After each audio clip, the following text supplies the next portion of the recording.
علامہ اقبال ارشاد فرماتے ہیں کہ پانی بھی مسخر ہے، ہوا بھی ہے مسخر، کیا ہو جو نگاہ فلک پیر بدل جائے۔ دیکھا ہے ملوکیت فرنگ نے جو خواب، ممکن ہے خواب کی تعبیر بدل جائے۔ تہران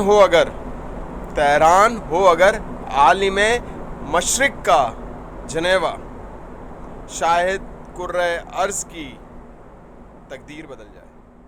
السلام علیکم جی پاکستانیوں، ریل بنانے کا مقصد، بلاگ بنانے کا مقصد کسی کی دل آزاری نہیں ہے، کسی مذہب یا فرقے کی دل شکنی نہیں ہے، اور حکمرانوں کے اوپر، حکومت کے اوپر کوئی نکتہ چینی نہیں ہے۔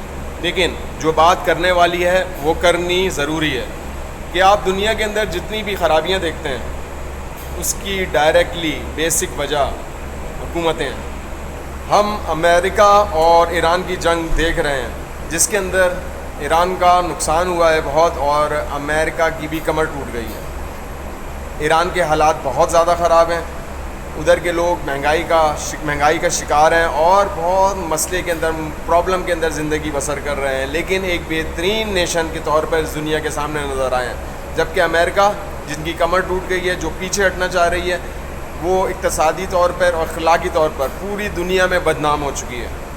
ہی اور حکومت میں بیٹھے لوگ ہی کسی بھی معاشرے کو، کسی بھی ملک کو ترقی یافتہ کر سکتے ہیں یا زمین بوز کر سکتے ہیں۔ تو امریکہ نے اور ان کی بیٹھے ہوئے حکمرانوں نے امریکنس کا بہت نقصان کیا ہے، اور ان کی خود کی زندگی بہت زیادہ خراب ہونے سے شروع ہو گئی ہے۔ حکومت میں بیٹھے ہوئے لوگ حکومتیں بناتے ہیں اور عوام کی بھلائی کے لیے کام کرتے ہیں، اسی سے ان کی اگلے آنے والی حکومت کنفرم ہوتی ہے، اور اسی عمل سے ان کی آنے والی حکومتوں پہ اثر انداز ہوتے ہیں۔ لیکن اسے ہماری آپ بدقسمتی کہہ لیں کہ ہمارے ملک میں اور دنیا کے اندر جتنے بھی حکمران بیٹھے ہوئے ہیں وہ بددیانت ہیں، وہ کرپٹ ہیں، جس کی وجہ سے وہ اپنے ملک کو بھی نقصان پہنچا رہے ہیں اور عوام کو بھی۔ Great thing never come comfort zone, کچھ بھی آسانی سے نہیں ملتا، محنتیں کرنی پڑتی ہیں۔ جب لوگ حکومتوں میں بیٹھتے ہیں تو ان کو محنت کر کے اپنی عوام کو کچھ سرو کرنا پڑتا ہے، تو ان کا اعتبار قائم ہوتا ہے۔ تو یہی حال ہماری پاکستانی حکومت کا ہے کہ یہ ذرا سی عقل سے اس بات کو سمجھا جا سکتا ہے کہ جو انسان خدا سے بے خوف ہو، جسے لگتا ہو کہ میں کسی کا جواب دہ نہیں ہوں، میرے اوپر کوئی بھی نہیں ہے میرے سے پوچھ گچھ کرنے والا، تو پھر وہ جب اس کے ہاتھ میں اختیارات آ جائیں گے تو کیا پھر وہ اچھے کام کرنے لگ جائے گا؟ کیا وہ برائی کو عام نہیں کر دے گا؟ بہت برائی کو عام کر دے گا۔ اس کے ہاتھ میں اگر حکومت آ گئی تو وہ نقصان پہنچا دے گا ہمارا۔ کیا آپ سمجھتے ہیں کہ ایسا شخص جس کے ہاتھ میں ہماری رزق کی کنجی آ جائے گی، ہمارا مال اور دولت کی کنجی اس کے ہاتھ میں ہوگی، کیا وہ انصاف کرے گا؟ کیا وہ لوگوں کو انصاف دے سکے گا جو کہ خود انصاف پہ نہیں ہے، جو خود سیدھے رستے پہ نہیں ہے؟ کیا وہ ہم کو سیدھا رستہ دکھائے گا؟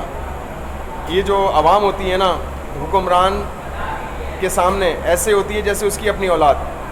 کیا ہمارے حکمرانوں نے ہمارے ساتھ اپنی اولاد جیسا سلوک کیا ہے؟ ہمارے ساتھ دشمنی کی ہے انہوں نے، مہنگائی کی صورت میں، ہمارے گھروں پہ چھاپے مارنے کی صورت میں، ہمارے ایک امپورٹنٹ، ایک بہترین عظیم لیڈر کو جیل میں بند کیا ہے۔ کیوں کیا ہے؟ یہ جو ظلم جو کر رہے ہیں نا، اللہ تعالیٰ اسے دیکھ رہا ہے۔ انشاءاللہ تعالیٰ اللہ تعالیٰ اس کا جواب لے گا ان سے، یقین مانیں۔ کیا آپ توقع رکھتے ہیں کہ ایسا شخص ہمارے خزانوں کا امین ثابت ہوگا؟ کیا آپ کو امید ہے کہ وہ حق مارنے اور حرام کھانے سے منع کرے گا، کہ وہ بندگان خدا کو اپنا غلام نہ بنائے گا، اپنی خواہشات کا غلام نہ بنائے گا؟ ضرور بنائے گا، کیونکہ اس کے اندر حکمرانی کرنے کی اللہ تعالیٰ نے سکت تو دے دی، لیکن اس کو طریقہ کار نہیں پتہ حکمرانی کا۔ حکمران ایک عظیم انسان ہوتا ہے جو کہ اپنے عوام کو وہ خوشحالی دینا چاہتا ہے جو پوری دنیا دے سک رہی ہو۔ آج آپ اپنی آنکھوں سے دیکھ رہے ہیں کہ جو لوگ خدا سے بے خوف ہیں اور آخرت سے غافل ہیں، وہ لوگ حکمران بنے بیٹھے ہیں۔ اور ہمارے سروں کے اوپر یہودیوں کی اور کافروں کی حکمرانی کرنا چاہ رہے ہیں، ان کا قانون ہمارے پہ نافذ کرنا چاہ رہے ہیں. تو ایسا تو نہیں ہو سکتا. یہ اللہ تعالیٰ نے ملک ہمارا پاکستان غلامی کے لیے نہیں بنایا، بلکہ غلامیاں آزاد کرنے کے لیے بنایا ہے. ہم غلام قوم نہیں ہیں، ہم آزاد قوم ہیں. اور انشاءاللہ اللہ تعالیٰ ہمیں سرخرو کرے گا یقیناً. حضور اکرم محمد مصطفیٰ صلی اللہ علیہ وآلہ وسلم کی ایک بہترین حدیث کہ جو لوگ ظالم کے ساتھ چلے، ظالم کا ساتھ دیں، جبکہ انہیں معلوم ہو کہ یہ ظالم ہے، پھر بھی اس کا ساتھ دیں، تو وہ دائرہ اسلام سے باہر ہو گیا ہے، وہ مسلمان نہیں رہا. تو میرے بھائیوں، میرے پاکستانیوں، ہمارے حکمران غلطی کے اوپر ہیں. اللہ تعالیٰ انہیں سیدھے رستے پہ لے کے آئے اور انہیں وہ کام کرنے تھے جو کہ ایک حکومتیں کرتی ہیں اپنی عوام کے لیے، اپنے ملک کے لیے. حکومتوں کا کام ہوتا ہے لوگوں کو روزگار فراہم کرے، لوگوں کو انصاف دے، لوگوں کی تعلیم، ان کے بچوں کی تعلیم کا انتظام کرے. لیکن ہماری حکومتیں اپنی عیاشی میں ہیں. یہ صحیح ہو جائیں گی جب ہم صحیح ہو جائیں گے. سب سے پہلے ہم نے اپنے آپ کو صحیح کرنا ہے. ہمارا ملک کلمے کے نام پہ بنا ہے، لا الہ الا اللہ. ہمارا ملک کے اندر ایک ہونا چاہیے ہم لوگ سب، تو ہم جا کے پھر ایک عظیم قوم بنیں گے. ہم نے عظیم قوم بننا ہے، ضرور بننا ہے.